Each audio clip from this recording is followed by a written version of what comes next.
ازيكم عاملين ايه؟ يا رب دايما تكونوا بخير. النهارده فيديو جديد ومراجعة جديدة بناء على طلب الماميز اللي تواصلوا معايا وعاوزين مراجعة تكتشف الصف الاول الابتدائي.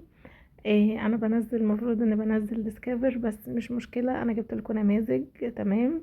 هنحلها سوا وان شاء الله الامتحان مش هيخرج عنها باذن الله. ده شوف، بشكر كل الناس اللي دعوا لي بالشفاء، وبشكر كل الناس اللي سألوا عليا، ويا رب ان شاء الله الامتحانات تكون سهلة. وبشكر كل الناس اللي شكروني على النماذج بتاع العربي، وان فعلا الاسئله جت منها. توفيق لهم جميعا يا رب العالمين. يلا بينا نشوف اللي اكتشف عاوز مننا ايه. المفروض هنا ارسم شكلا للنبات موضحا للاجزاء. هنرسم من اول البذور، تمام، وبعد كده هنعمل الجذور، وبعد كده هنعمل الساق، وبعد كده هنطلع نعمل الشكل وردة من فوق، وعلى الساق ورقتين، ونكتب هنا اوراق وتحت جذور، وهنكتب على الوردة من فوق.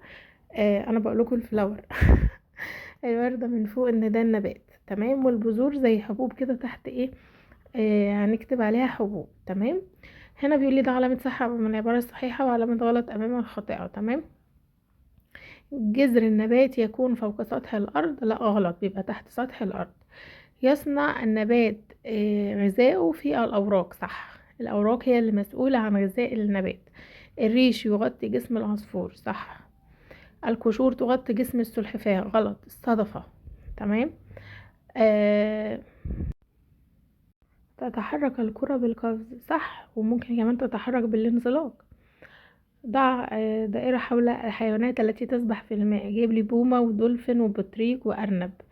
هنا اللي بيسبح في الماء الدولفين، تمام، لأن البومة دي من الطيور، تمام، وكمان البطريق بيعوم في المية، تمام، لكن الأرنب والبومة لأ، تمام.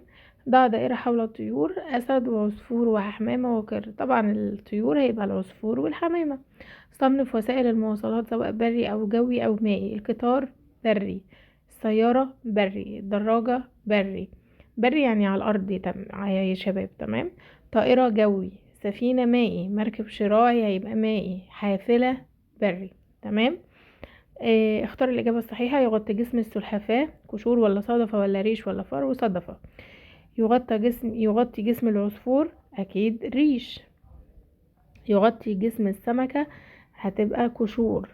يغطي جسم الأرنب هيبقى فرو. ارسم وسيلة المواصلات المفضلة لك، وهل هي تحافظ على البيئة أم تلوثها؟ ممكن نرسم بقى عربية، نرسم كده، آه ممكن نرسم قطار، على حسب ما الطفل تعوديه يرسمها وجهزيه كده. ارسم النبات وحدد أجزاؤه زي ما احنا قلنا فوق هنرسمه، تمام، ونكتب على كل حاجة منه أوراق، جذور، تربة، بذور كده يعني. ضع دائرة حول يلا بينا نكمل. ضع دائرة حول الطيور. البغبغاء والسمكة والقرد والعصفور والهدهد، هيبقى البغبغاء والعصفور والهدهد. ده علامة صح أو خطأ. عندما تكون الشمس في السماء نستيقظ من النوم، صح. عندما يكون القمر في السماء نذهب إلى النوم، صح. تسقط أوراق الشجر في الصيف، غلط، في الخريف. يسقط المطر في الربيع، غلط، في الشتاء. الطقس يكون حار في الصيف، صح. تبدأ أوراق الشجر في النمو خريفا، غلط، ربيعا، في الربيع. في الخريف بتسقط، في الربيع بتنمو. طبق الطعام الصحي يحتوي على خضروات فقط، غلط، يحتوي على خضروات ونشويات وبروتينات. اذكر مكونات طبق طعام صحي: بروتينات ونشويات وخضروات وفواكه. عبر بالرسم عن احد فصول السنة ثم اكتب اسمه. ممكن نرسم ولد وماسك شمسية وتساقط امطار، ونقول ان ده فصل الشتاء، تمام. وبس كده هيبقى شكله حلو ولذيذ وهينفع وهياخد الدرجة عليه. يلا بينا نكمل. ده خط تحت الكائن الحي: الشجرة والدمية والصخرة والنبات. هيبقى الشجرة والنبات، لانهم النبات والشجرة من الكائنات الحية، لانها بتاكل وتشرب وتتنفس وبتكبر وكل حاجة زي الانسان. لكن الدمية والصخرة دول ما بيتحركوش ولا بياكلوا ولا بيشربوا. ده علامة صح. الكائن الحي ينمو ويتحرك، صح. الطائر كائن حي، صح. الكائن الحي يأكل ويشرب وينمو، صح.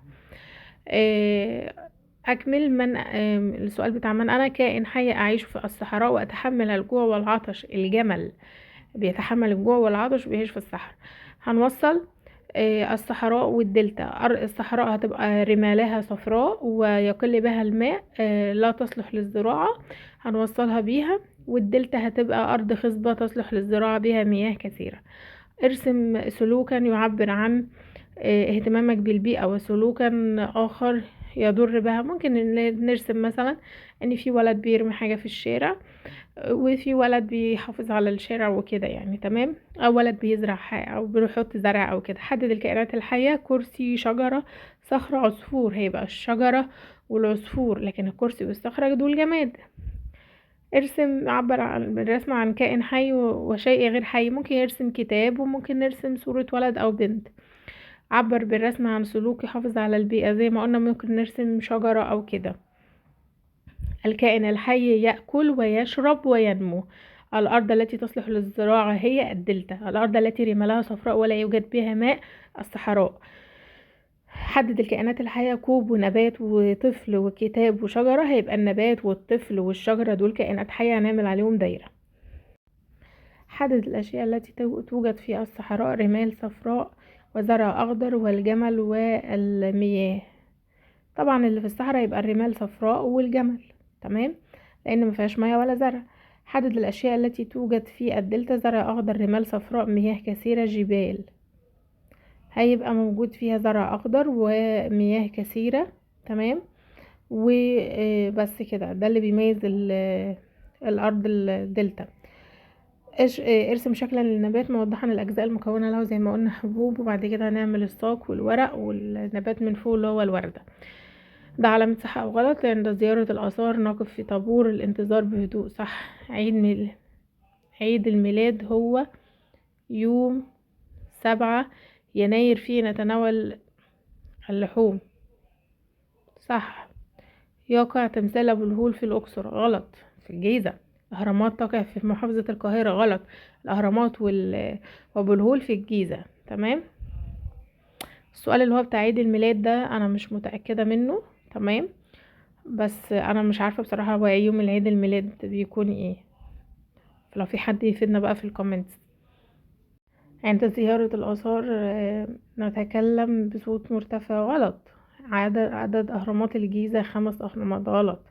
يقع معبد حتشبسوت في الاقصر. صح. في عيد الفطر نتجمع الأسرة ونصلي، ثم نزور الأقارب ونتناول الكعك ونرتدي ملابس جديدة. صح. عند زيارة الآثار لا تلقي القمامة على الأرض. صح. عند زيارة الآثار لا تلمس شيئا من المعروضات. صح. في عيد الأضحى نصلي ثم نذبح الأضحية. صح. يقع تمثال أبو الهول في الجيزة. صح. السؤال اللي هو بتاع عيد الميلاد يا جماعة، يا ريت لو في حد في الكومنتات من اخواتنا المسيحيين يفيدنا فيه، لأن أنا بصراحة مش عارفة الإجابة ايه. تسقط أوراق الشجر في فصل زي ما قلنا الخريف.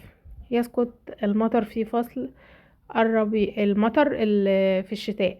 الطقس يكون حار في فصل الصيف. تبدأ أوراق الشجر في النمو في فصل الربيع. أكمل بكلمات من الأقواس دي: صباحا، وخضروات، والفواكه في الشتاء. فصل يسقط فيه المطر هيبقى الشتاء. تتوسط الشمس في السماء صباحا. طبق الطعام الصحي يحتوي على الخضروات والفواكه. عبر بالرسم عن فصول من فصول السنة يكون الجو فيها حر، واكتب اسمه. هنعمل الشتاء، قصد الصيف، وهنعمل فيه زي شمس، وممكن نرسم شمسية على الأرض وكراسي أو بحر، وإن الناس قاعدين يعني على الشط. ده علامة صح أو خطأ. تسقط أوراق الأشجار صيفا. غلط، تسقط في الخريف. الخضروات من الأطعمة الصحية. صح.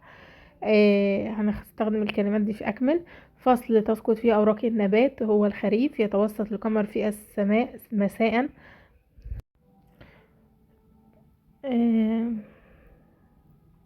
احنا فين؟ ده علامة صح أو خطأ. الحلوى من الأطعمة الصحية. غلط، غير صحية. تنمو أوراق الأشجار في الربيع. هتبقى صح، تمام كده.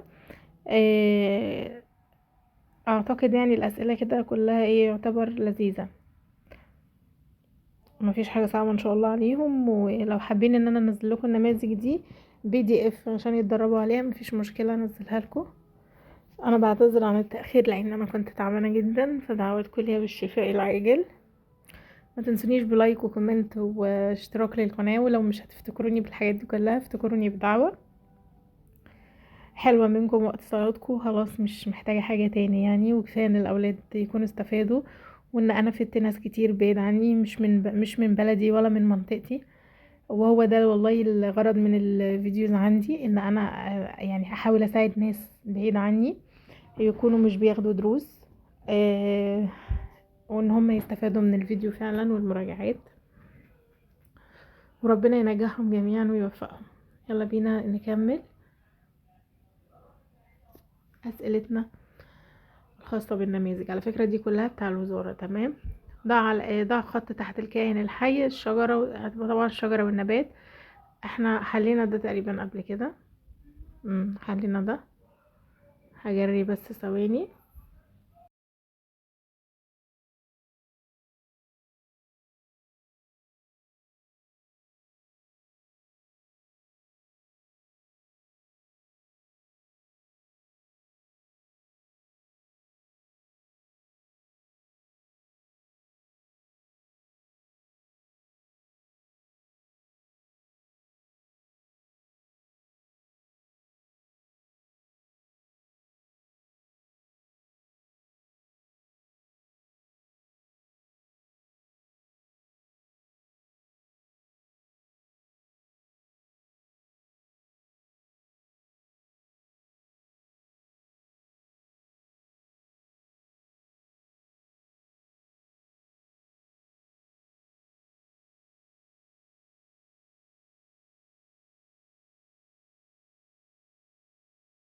يلا بينا نكمل أسئلتنا.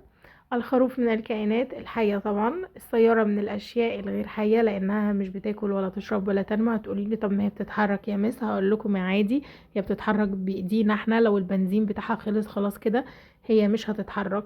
ما ينفعش تقول لنا انا رايحه مشوار وجايه، ما ينفعش فجأة نلاقي العربية كبرت، ما ينفعش تكون بتتنفس. فطبعا من الحاجات الغير حية. الأسد من الكائنات الحية لأنه بيكبر وبياكل وبيشرب وبيتنفس. من أدوات المهندس الخوذة ولا الفأس؟ الخوذة. الفأس من أدوات الفلاح. الكرة من الأشياء الحية ولا الغير حية؟ هتبقى طبعا الغير حية لأنها لا بتاكل ولا بتشرب ولا بتكبر ولا بتتنفس. دايما الحاجات الحية هي اللي بتاكل وبتشرب وبتتنفس وبتكبر، بتنمو. تمام.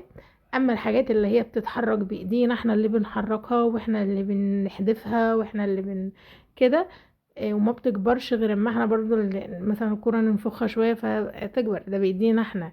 تمام. طبعا الكرة مش بتتنفس، الكرة مش بتطلب اكل، الكرة مش بتشرب، وهكذا. الطقس بارد وممطر في فصل الشتاء. طقس تسقط فيه اوراق الاشجار الخريف. الطقس حار ومشمس في فصل الصيف. الفصل الذي تتفتح فيه الزهور دايما الربيع، هو اللي بيطلع فيه الورد والشجر بيبقى مزهزه كده ولونه اخضر، خليكم فاكرين. والخريف هو اللي بيقع منه الورق بتاع الشجر. والصيف بيبقى حر والشتاء بيبقى برد. انتظروني في فيديوهات كتير، ويا رب تكون المراجعه فادتكم. ولو حابين ان انا انزلها PDF فكروني في الكومنتس، واتمنى ان شاء الله درجات النهائيه لجميع اولادي بالتوفيق ليهم يا رب العالمين. ما تنسونيش بلايك حلو وكومنت حلو واشتراك للقناه عشان نكبر بيكم باذن الله، وعشان الفيديوز دي توصل لأكبر عدد من الناس يستفادوا بيها. ولو مش هتعملوا أي حاجة من الحاجات دي كلها افتكروني بصالح الدعاء فقط. ويا رب يكون المراجعة فادتكم.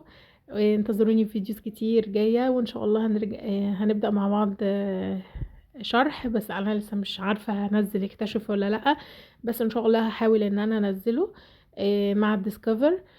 تابعوا القناة وان شاء الله ينزل لكم حاجات كتير حلوة، ما تحتاجوش لدروس في الترم التاني، عشان انا عارفة ظروف الناس. ربنا يعيننا جميعا على اولادنا ويوفقهم ونشوفهم من احسن الناس. مع السلامة وفي رعاية الله، وانتظروني في فيديو جديد بعد درجات كتير حلوة منكم، وان شاء الله تفرحوا اهاليكم كلكم. مع السلامة، باي باي.